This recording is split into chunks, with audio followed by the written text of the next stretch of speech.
ಸುದ್ದಿಸಾಕ್ಷಿ news ಚಾನಲ್ಗೆ ಸ್ವಾಗತ.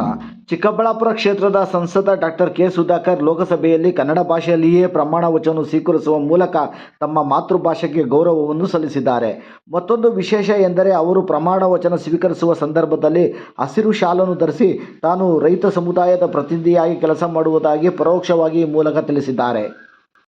Doctor Keshava Sudhakar ಎಂಬ ಹೆಸರಿನವನಾದ ನಾನು ಲೋಕಸಭೆಯ ಸದಸ್ಯನಾಗಿ ಚುನಾಯಿತನಾದವನಾಗಿ ಕಾನೂನು ಮೂಲಕ ಸ್ಥಾಪಿತವಾದ ಭಾರತದ ಸಂವಿಧಾನಕ್ಕೆ ಸತ್ಯ, ಶ್ರದ್ಧೆಯನ್ನು ಮತ್ತು ನಿಷ್ಠೆಯನ್ನು ಹೊಂದಿರುತ್ತೇನೆಂದು, ಭಾರತದ ಸಾರ್ವಭೌಮತ್ವವನ್ನು ಮತ್ತು ಅಖಂಡತೆಯನ್ನು ಎತ್ತಿ ಹಿಡಿಯುತ್ತೇನೆಂದು ಮತ್ತು ನಾನು ಈಗ ಕೈಗೊಳ್ಳಲಿರುವ ಕರ್ತವ್ಯವನ್ನು ಶ್ರದ್ಧಾಪೂರ್ವಕವಾಗಿ ನಿರ್ವಹಿಸುತ್ತೇನೆಂದು ದೇವರ ಹೆಸರಿನಲ್ಲಿ ಪ್ರಮಾಣ ಮಾಡುತ್ತೇನೆ.